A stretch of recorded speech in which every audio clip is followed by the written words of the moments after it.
Hi, I'm Issac Lee, and today we're going to speak with Carolyn Hong at ESPN, who is going to talk about her journey as a journalist growing up in America and talking about how she chooses to elevate Asian American voices in the sports realm. Hello, everybody. Welcome to the very first episode of my podcast.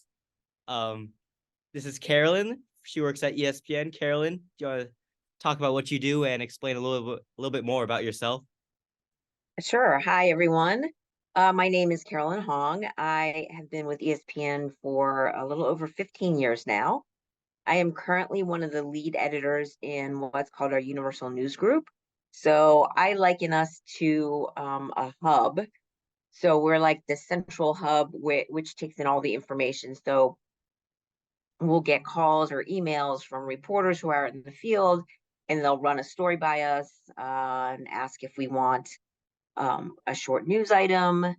And depending on what it is, if it's like something big, we've had a couple of NFL quarterbacks go down this season with injury. So we would put that information out quickly. So that shows like Sports Center and First Take, Get Up can get all that information out. And then we will also review a news story that goes up on our digital sites.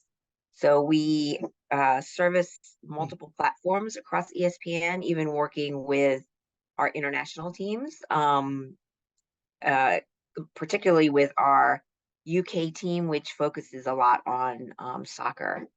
So that's what I do. I just kind of direct traffic with news and sign off on any editorial decisions.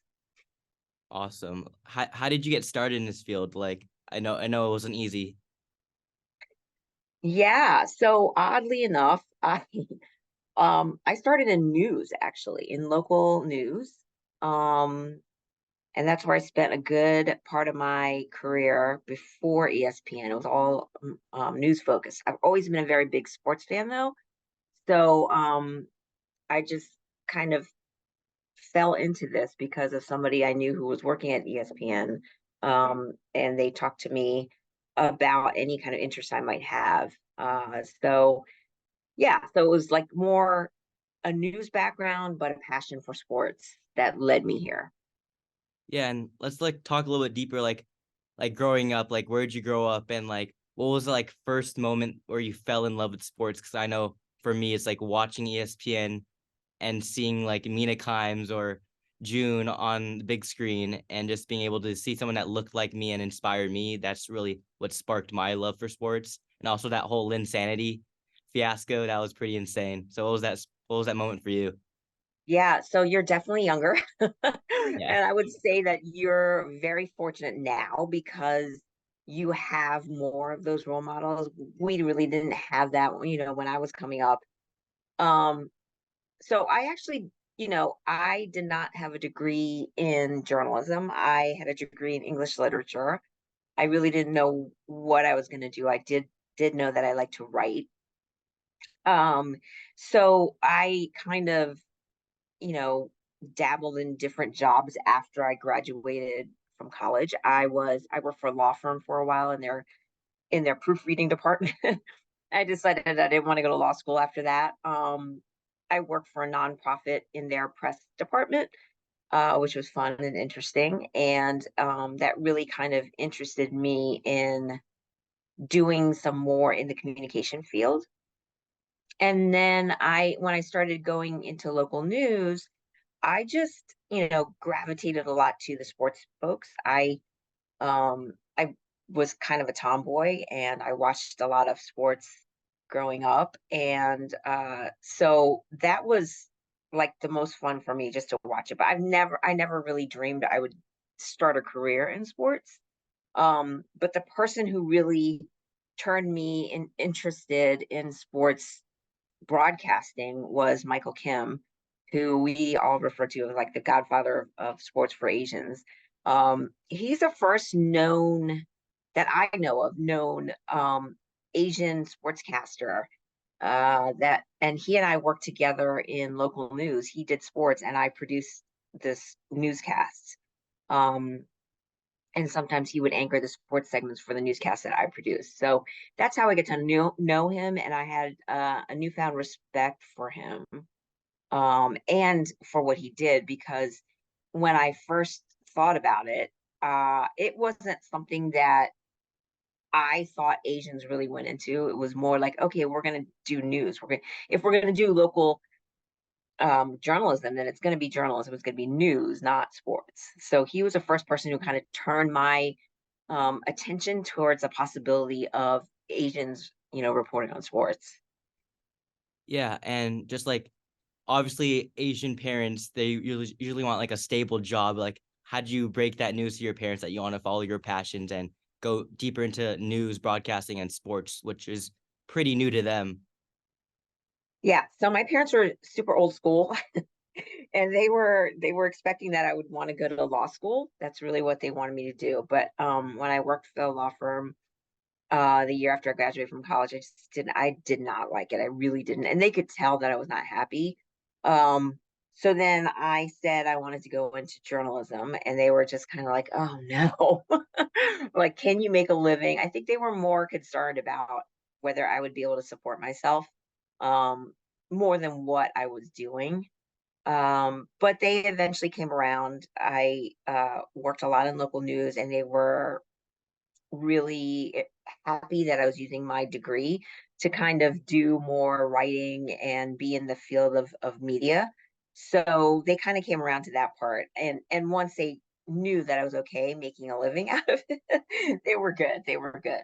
Yeah, as Yeah. long as they know that you're comfortable and stable and you're able to support your family, I feel like they'll become accepting of it.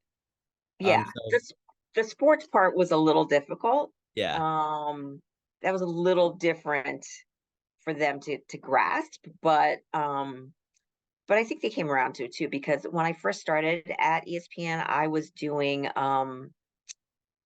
was working with SportsCenter, and but then I switched over to their long form storytelling.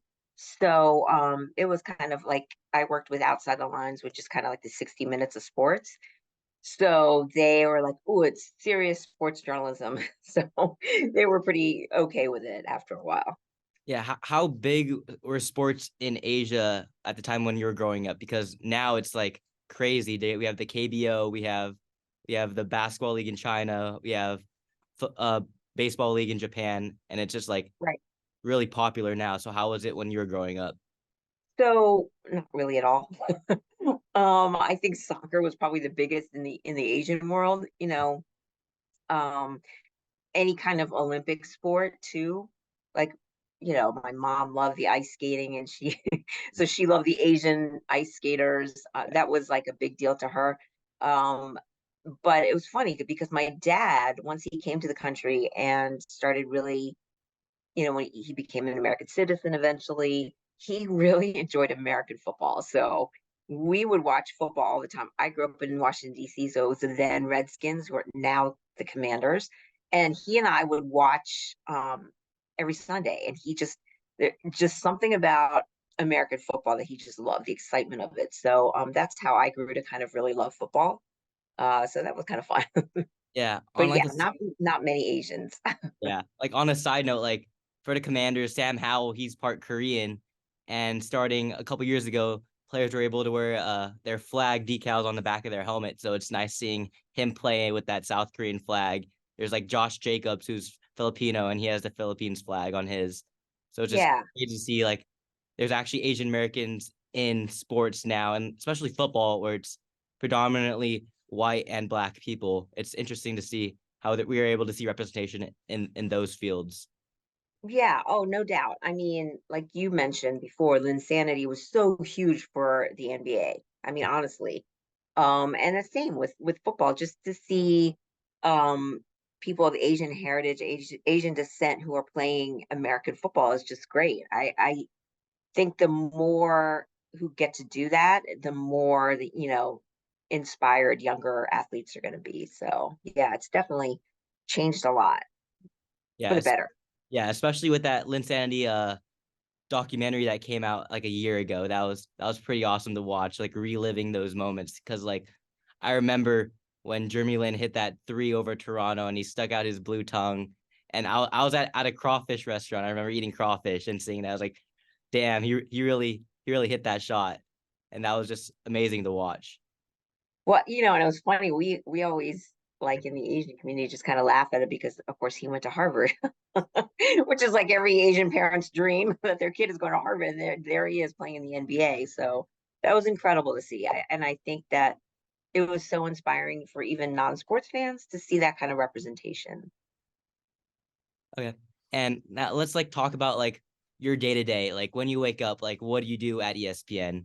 Like take me through that day to day. So, anyone who goes into journalism kind of after a while really understands that you give up a good amount of time because especially if you work for like ESPN or a company like ESPN, it's 24/7. So we are, operating pretty much around the clock. So my schedule starts pretty early in the morning. Um, I usually get to work about 6:45 in the morning. I start reading. Well, I usually look the night before to see what some of the bigger headlines are, so I'll be prepared going in.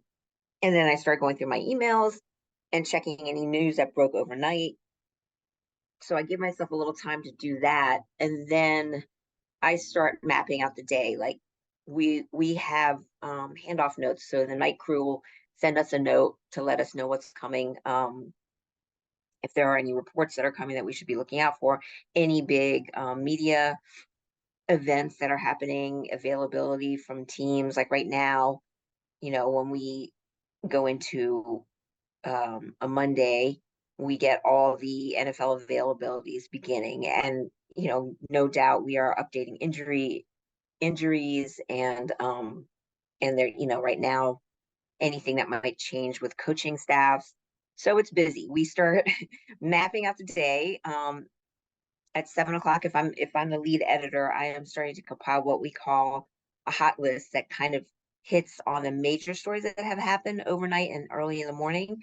And we usually send that email out just with the headlines, so that any of the news shows can pick them up and look and say, okay, here's a story that I should be watching. So that's what I do in the beginning part. And then I start compiling stuff to hand off, later on. If I know that there's going to be an event at 5 o'clock in the evening, then I'll just, note that so that the night crew, when they come in to take over, they'll be ready to go. So I spend the rest of my day kind of starting to put that together, but also weighing in on stories that come across our desk.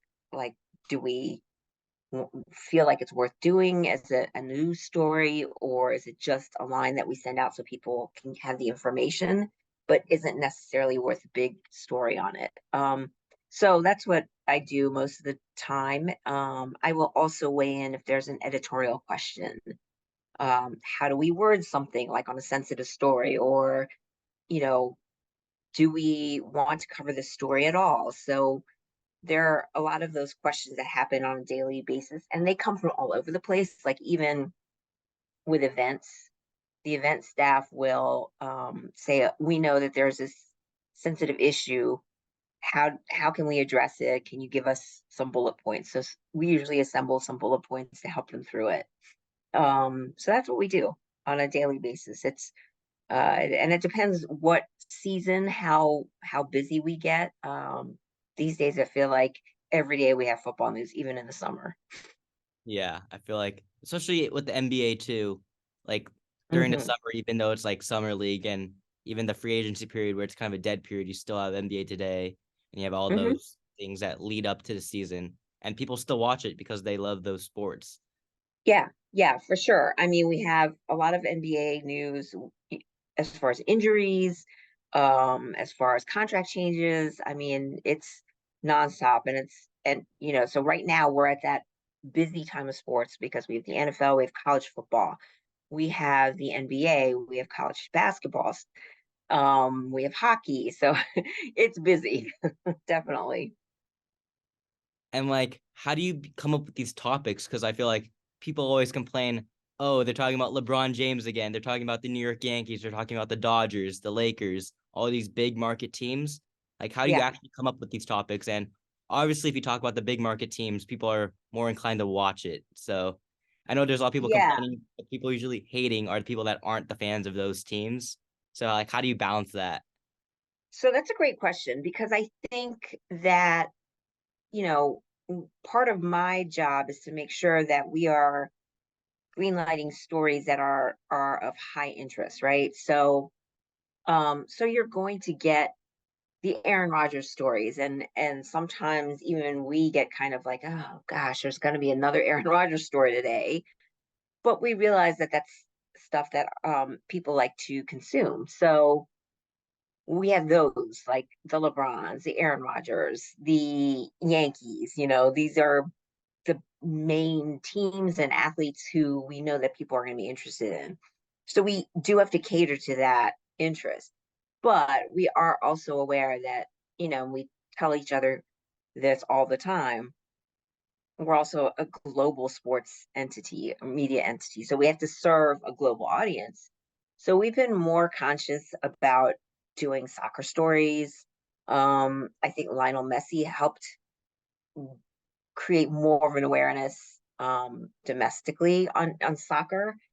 So we do pay attention to stories like that. We do pay attention to, like the UConn women's basketball team or, LSU. And we try to make sure we're catering to different audiences. That's really important to us. Like we know that women are increasingly becoming sports fans. We want to address their interests as well. And sometimes women are just as the same and they just want to watch an NFL game and want to know about, as a fan, know about LeBron James or Tiger Woods. So we do try to find a balance of what we know people can connect with, but also what may be good for them to know. So we kind of joke around as it's like the vegetables that we force feed our audience to just create some awareness. And like, how have you seen and just women's sports in general grow since you were a kid? Because I know it's drastically different now.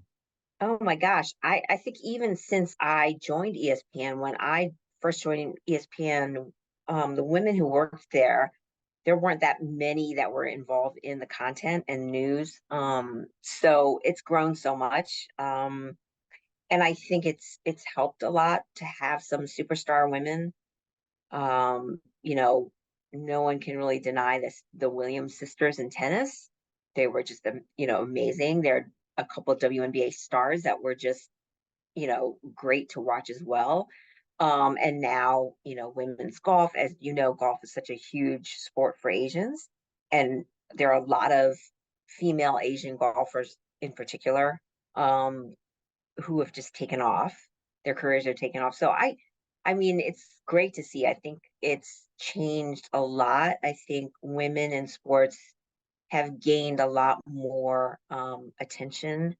Um, and it's all being reflected in the stories that we see coming out. Yeah, and just going back to like Asian Americans in sports, like how do you see where do you see Asian Americans going? Like it's obviously gonna get huge at like even bigger than it is now, but like there's kids like there's Asian American athlete outlets that are posting on TikTok on YouTube about these like kids growing up and now they're actually like second generation, first generation Asian Americans. They're growing up in this sports field where they see everyone that inspires them and they're able to actually compete against these people. So where do you see that going in the future? Well, I definitely think it's becoming more acceptable to pursue sports as a career. Yeah. For Asians. I don't think that was the case many years ago. And as you point out, when you're getting into the second, third generation of Asians, you're kind of further away from what it was like. My parents were I'm first generation American. My parents immigrated from Korea. And, in their minds, they were of the mindset that I was going to pursue a career that was going to, go to the dream was you're going to go to college and you're going to have a career and you're going to do everything that we couldn't do, that we sacrificed. And that changes now because you're getting to second, third generations and they're seeing, how acceptable it is for Asians to make a living in sports and not just, on the field, but also in executive offices. Um, I think that really helps. Like um, Kim Eng Yeah. in Major League Baseball. I mean, that was just kind of unheard of. Even to have an Asian, let alone a woman who's an Asian, who was held such a high level job in Major League Baseball. That just was unheard of. A couple decades ago. So just to see that happening, I think it gives people a new sense of, oh, there are different careers in sports that you could pursue that are stable and they're going to provide a good long career for Asians. That kind of attitude or you know outlook just wasn't there before. So I do see it continuing to grow. I think more people are understanding how sports touches all aspects of society. So that helps too. Yeah. And let's talk social media. Obviously, social media is a big proponent about what makes sports what it is today. Like, how have you seen that evolution in ESPN and just in general? So, from the news perspective, social media can be kind of like a blessing and a curse. So, it's crazy, I think, how quickly news can spread via social media. It's just so instantaneous where, there's less of a control over what kind of news you're going to look at because everything moves so quickly. So you'll have, an athlete who's injured, and we in the sports news world, we're waiting to hear what are the official designation, how long is this athlete going to be out, how serious is the injury. So we're waiting for official word from the team. Meanwhile, there's the athlete is going on X or Instagram and just posting these long posts about what their condition is. And so it's honestly, the speed in which things happen now is so amazing to me. It's just crazy. But on the flip side of that, you just have to be aware that with so much social media, there are definitely traps where people are spoofing things or people are just outright lying about things. So it's tricky. I think it's tricky. So that's what I mean about the negative, more negative side of social media. It's a great tool because so much information is shared on social media platforms, but it raises a red flag a lot more. You just have to be more careful and more in tune with checking and double checking information. Yeah, because there's like a lot of trolls on social media, especially football players get trolled a lot because of fantasy football right now. That's massive. Like when they Mm-hmm. don't score enough points, they slide in their DMs and That's message, right. "Oh, you didn't do this for me." And these athletes, they're people too, and it's not their job to score you fantasy points. It's their job to keep their job secure and perform at what they do. Yeah, we just had one, I don't remember who it was.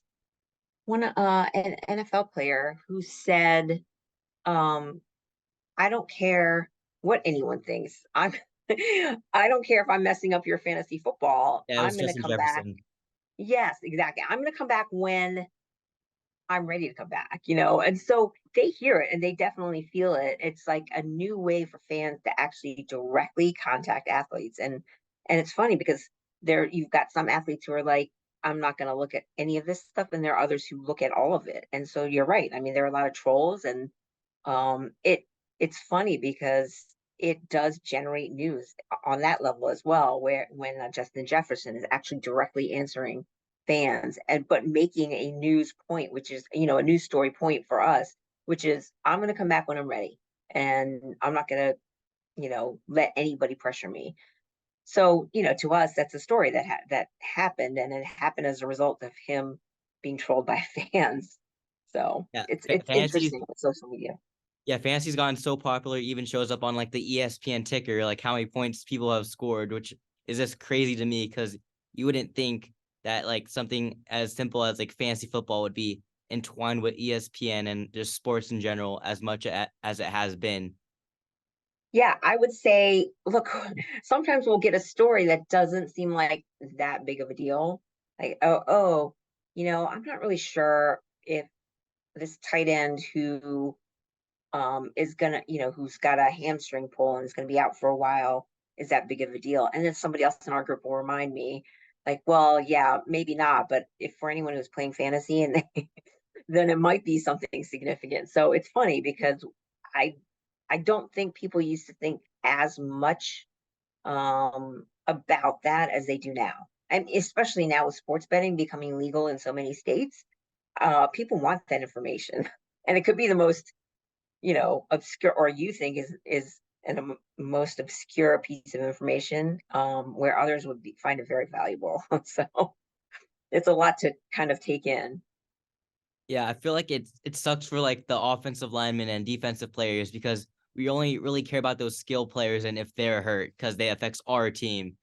And That's right.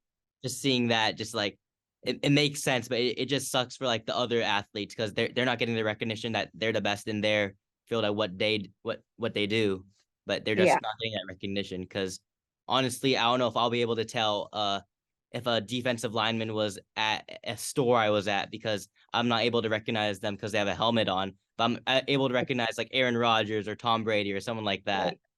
Right. Yeah. It's funny because as journalists, we report what's important, news wise, but you know, we also look for those stories that could kind of help identify more of those obscure athletes. So, we try to be good about taking stories that may not be like hard hitting news, but just of human interest to people. So, And then, so last season there was that whole Damar Hamlin situation, and that just mhm. shocked the entire world. Like, how did Yep. you guys handle that? Because I know right away the game got paused and the teams were discussing. Then it cuts to SVP and Ryan Clark, and they're having this really deep conversation. Like, how did you guys manage that? Were you in the studio at that time, or like, what did you play a role in that? Well, I mean, we all kind of did in the fact that, obviously that was a scary event that happened. And there's all sorts of ethical questions. How much do you show? How much do we talk about it? Because it's somebody's life who's hanging in balance. So we had to be very, most of what I did and what our group did was discuss the ethical aspects of it. Like what are the ethics of showing that video? Like how much are we going to show? Um, and then how much do we tell? I mean, because this is information that's, personal and private. We weren't getting that much information, obviously, because it was for HIPAA reasons that the health records are not available to us. But we also wanted to be sensitive about this being somebody's life, hanging in the balance. So, and obviously it impacted the rest of the teams, and athletes who it's a scary moment that doesn't happen often. But it's one of those things where you say, "Oh, this could have happened to me," and I think it had a profound effect on athletes beyond just the NFL. It was every athlete who was just wondering, what is this condition and how does it happen and could it happen to me, type of thing. So I think mostly what my role with our group was to determine how much were we comfortable relaying to people. We knew that people were interested and wanted the information, but we also wanted to be, ethically proper in the way we dealt with the story. So it was difficult. And working at ESPN, what has been your like most your favorite and your most fond memory that you've created? Oh gosh. I mean, there's so many. If you're a sports fan, it's just, it's great because this doesn't feel like a job. You're just like having an interesting time, learning about all these things. And I, I don't know that I have one single favorite time. When I was with our sports investigative group, we did really important work on NFL concussions, and the long-term impact on concussions to NFL players. And we also had a really, we've done some great work with Michigan State and the way they dealt with sexual assault victims. Those kinds of stories that really have an impact that go beyond just reporting one story are the ones that are the most meaningful to me, especially if they bring about some kind of change. Um, so those are the ones I remember the most, but there's so many like lighthearted moments. I mean, Lynn Sanity was fantastic. As Yeah. somebody who's Asian, I really, you know, just to see everyone get so swept up in that was just amazing. Um, you know, I was among a ton of fans who were cheering on Tiger Woods when he was at the height of his career.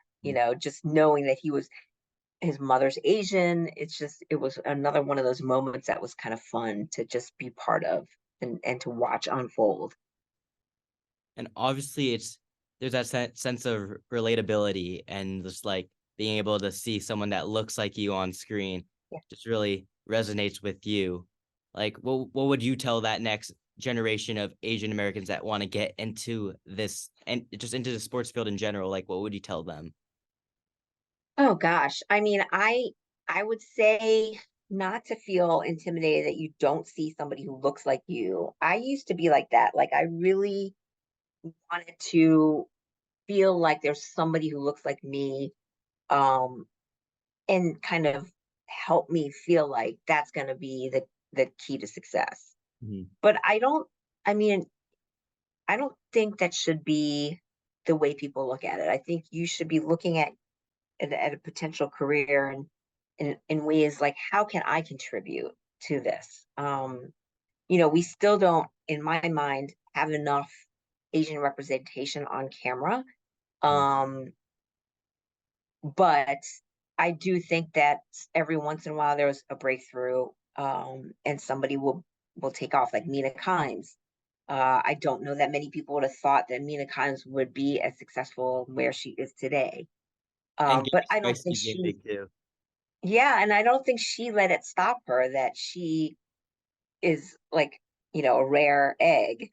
Um, she just did what she needed to do, which was to be knowledgeable in the field of NFL, and she just made sure she was well prepared. And I think that carries more weight.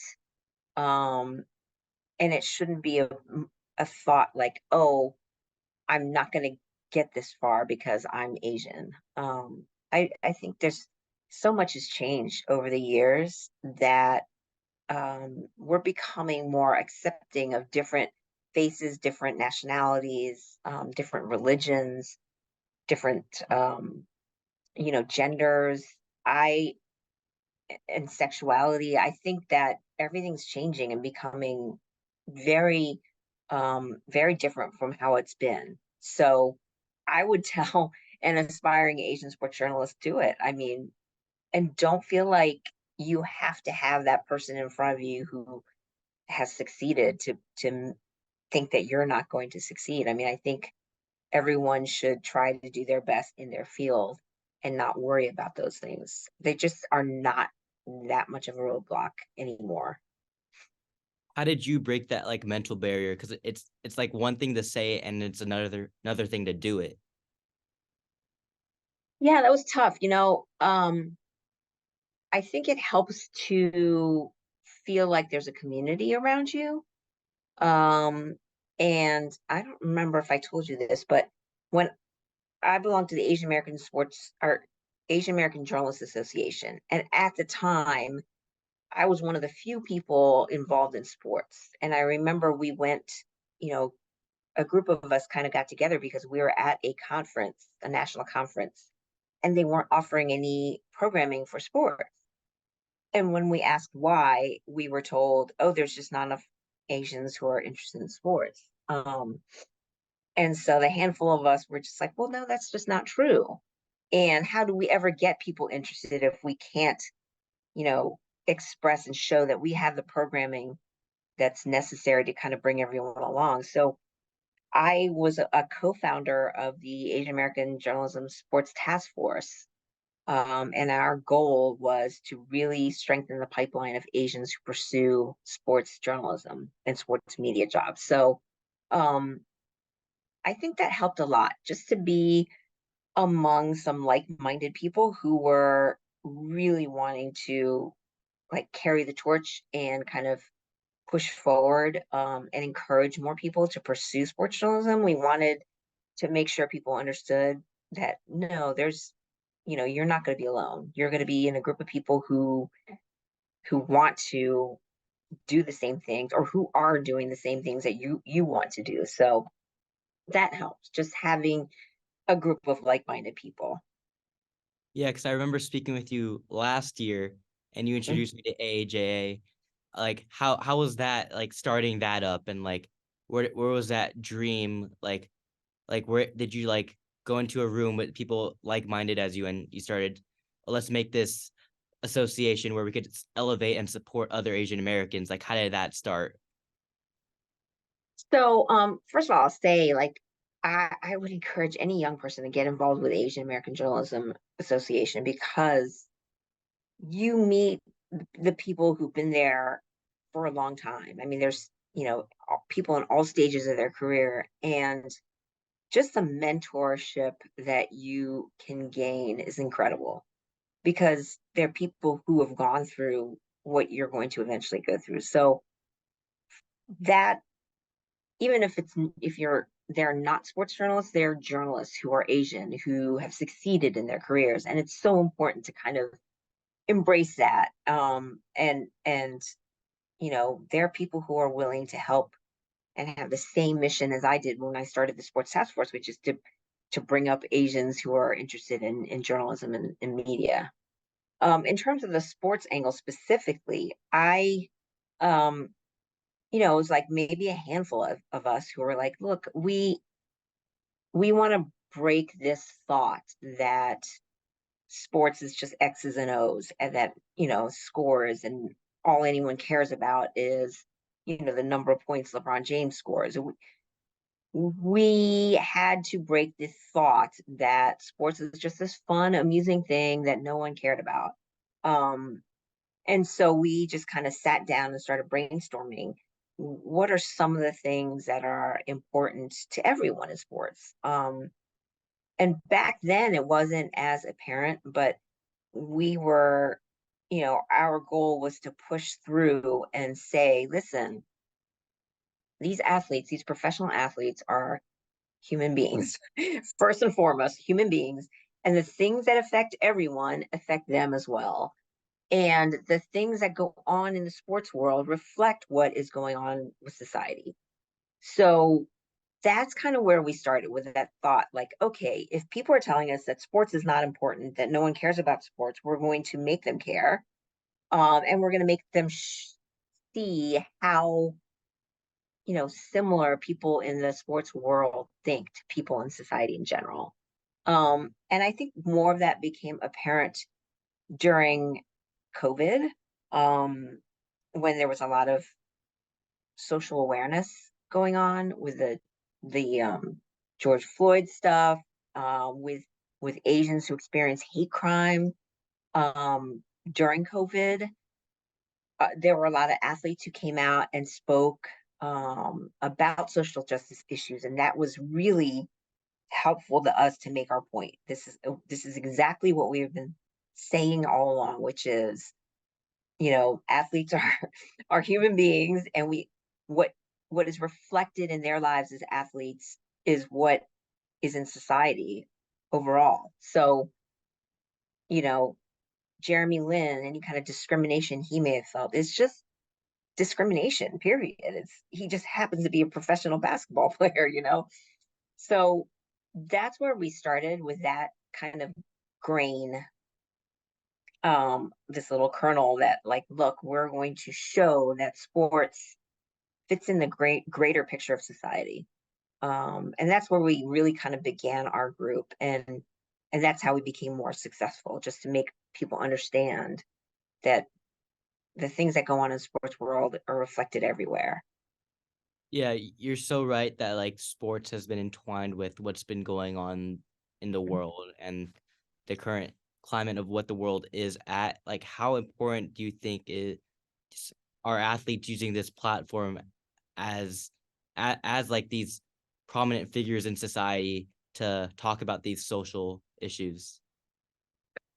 Um, you know what, like I don't know that you know, there was any greater time so far since like COVID and the earlier days of COVID, when this was more apparent, right? So like when the Black Lives Matter movement was going on, just to see an entire team wearing shirts with messages was really powerful. I mean, they didn't have to say anything. They just showed.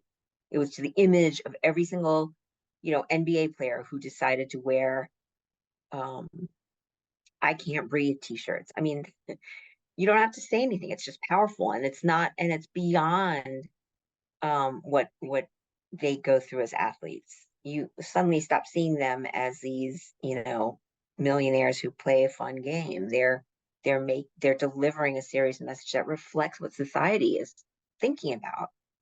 Um, so I think that those kind of powerful images are really what have propelled athletes into the spotlight. And it's since the big messages, there have been lots of smaller messages too.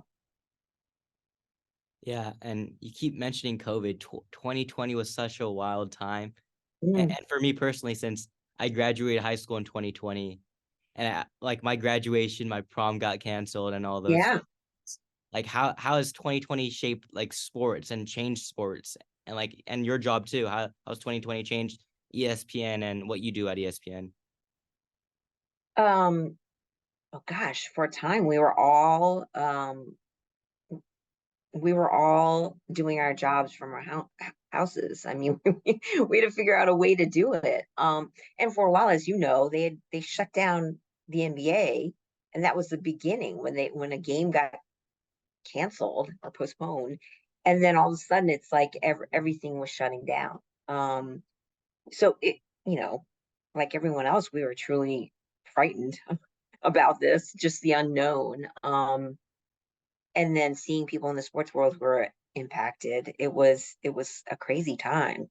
So we all worked remotely, but we were able to do it.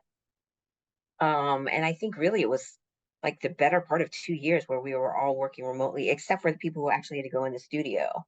And like everyone else, you adjust your life to wearing masks, washing your hands more often, being very careful if you weren't feeling well. Um, and so we still occasionally work remotely. It's with the biggest change I've seen is I used to go to work and there used to be hundreds of people there, at a time, and we would complain because you can't find a parking space, and it's just not like that anymore. It's very you'll see groups of people, but not in the volume that you used to see it. And I don't know that that's ever really going to change, which is interesting because you have to learn how to um, work with your colleagues from a distance, which is a totally different thing than sitting next to them in the room. Um, we for sure have come back more, and we're together and working, collaborating together.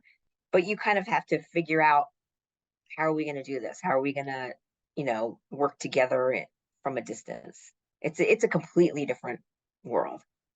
Yeah, I feel like we were gonna reach that point eventually. I feel like just COVID just expedited that process.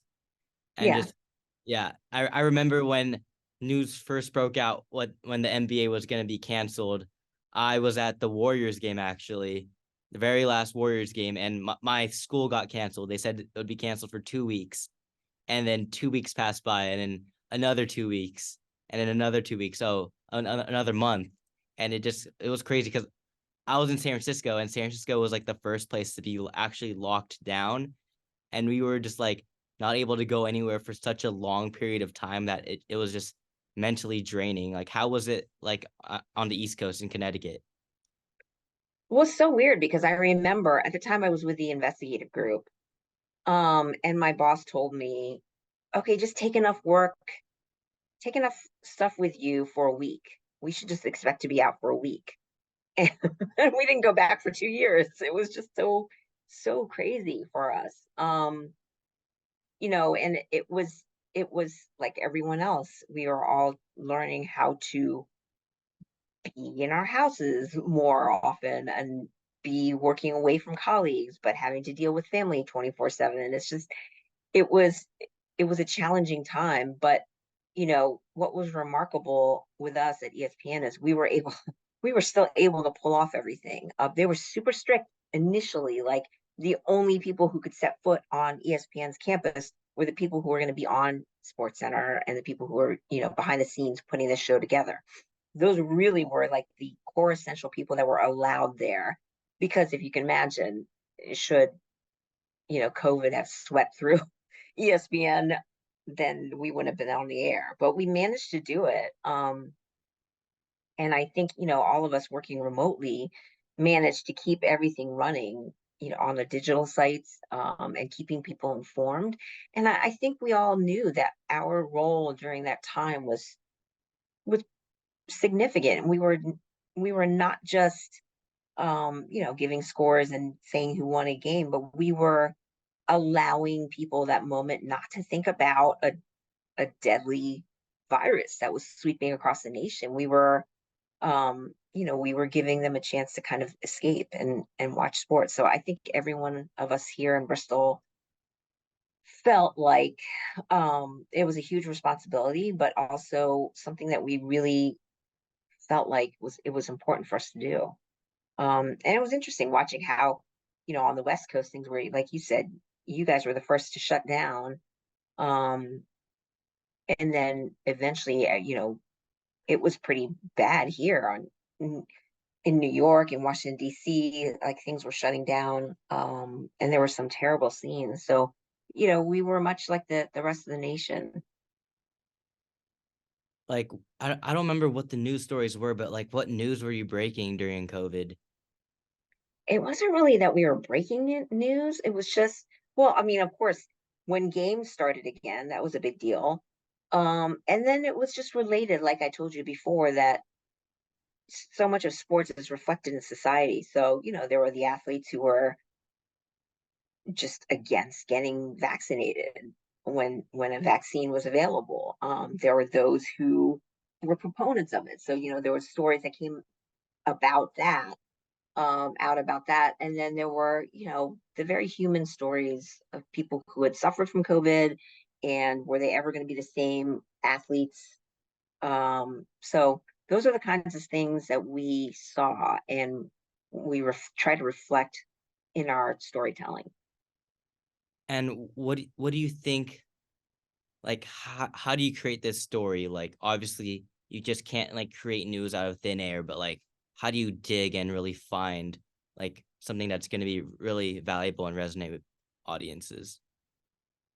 I mean, I think you have to just kind of ask yourself the question, like, what's resonating with people right now. And clearly, while we provide an escape with sports, like sports provided an escape, what was clearly mostly important to people at the time was, what is this virus?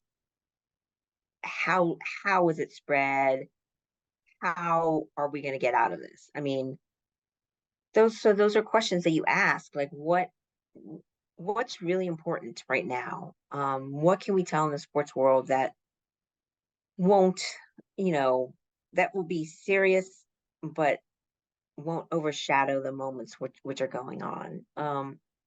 So I think it unfolded pretty naturally because again, athletes are just like everyone else and they're experiencing the same fears, they're experiencing the same tragedies. So it wasn't really hard for us because I think we just had to stick to the mindset of we're going to do our best to reflect what society is feeling right now because that's the most important thing.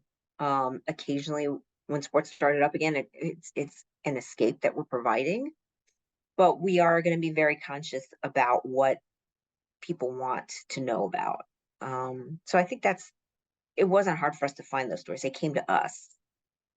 Yeah, for sure. I feel like sports has that unique ability it doesn't matter who you are, what language you speak, what skin color you are. It just has that ability to unite people because the rules of basketball are pretty similar to what happens overseas in EuroLeague and in the Korean basketball league and just in basketball leagues in general.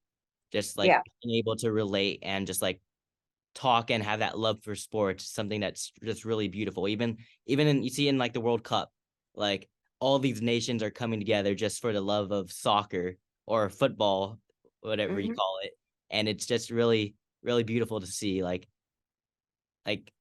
what do you say about that? Like how sports has that unique ability to unify people. Yeah,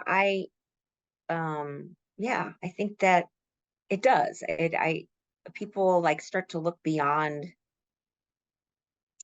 the color of skin, although I would say that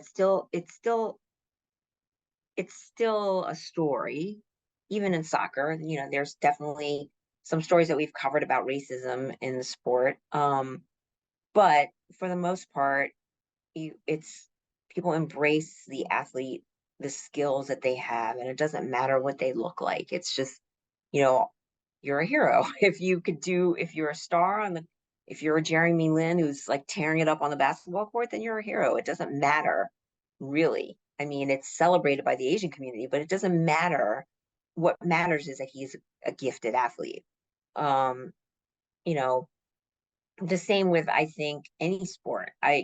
It's funny because we all kind of in our news group have sports that we enjoy the most, and I just really didn't know that much about soccer. And so somebody was asking me, "Oh, you need to pick a team," because a lot of people in our group had a team that they followed. I'm like, I just don't know enough about soccer, but I knew that there was a Korean soccer star Son. who who plays for the Spurs, and I'm like, okay, I'm gonna root for the Spurs. I don't know anything about the Tottenham Spurs, but I just know that there's a Korean star there, so I'm gonna root for this team. So in that regard, I think that um, that's a positive way that sports, unites people, because you start to you find something you identify with, and you think, oh, this is great. This is how I'm going to get interested in soccer. This is how, I'm going to get interested in basketball. So it's pretty amazing. And if you Yeah, start to look at it, the number of athletes who have Asian heritage is larger than you think. Like you brought up Sam Howell. There's also Tiger Woods, who's part Asian. There are a bunch of people who have the Asian heritage, um, that that give you a good feeling about where things are going yeah, for and like Asians. Zach Eady too. He's like 7'5", 7'4", 7'5". Like, wow, how do you get that tall? Especially being Asian.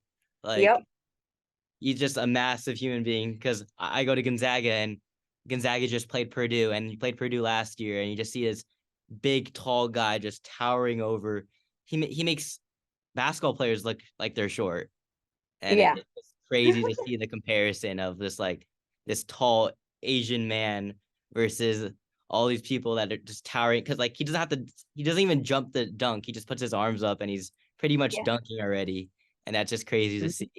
And just Mhm. going back to during the pandemic and when sports started up again, I know that the NBA started in this bubble, and the bubble was in the ESPN facility in Orlando, Florida. Like, what was ESPN's role in during that? Um, I mean, I think it was a unique challenge for people who are covering the NBA, because when you're in the bubble, that was they were so strict with people who were in the bubble, even the media people who were involved. So I think it was just covering how are these athletes dealing with a really new way of existing. I mean, it never was a case where they had to like stay in one location.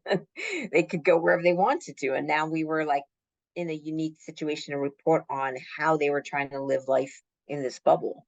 And it was definitely something challenging for a lot of athletes who just never had that kind of restriction before. So that was really our role, is just cover how the athletes were dealing with it, how the teams were dealing with it. What were the teams doing to make sure that the athletes are safe? Uh, so that's basically what we did.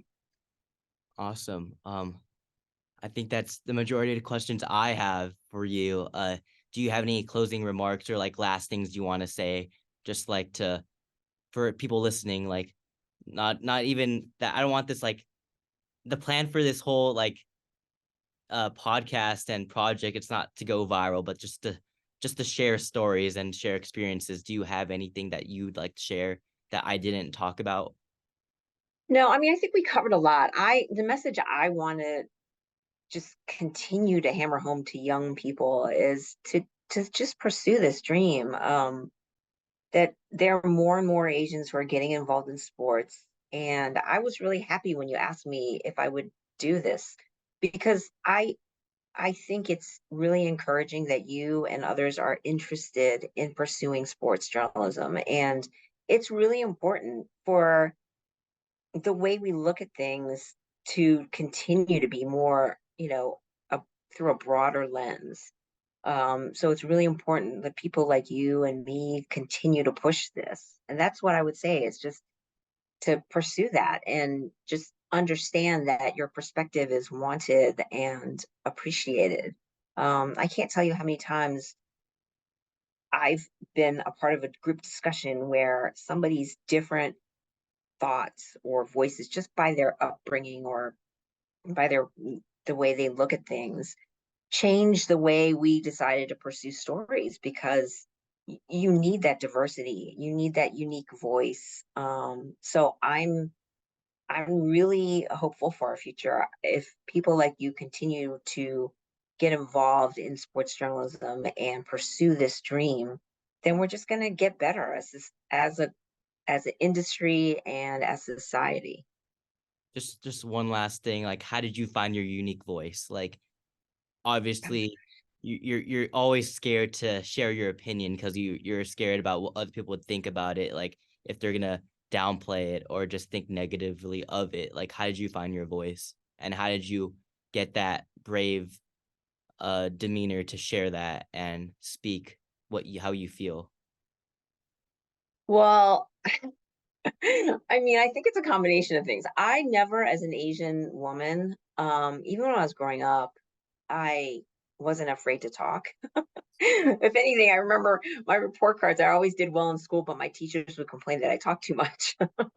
So I never felt like my voice was stifled. But I would say that experience has really shaped how my voice is now because I think if I were 20 years old again,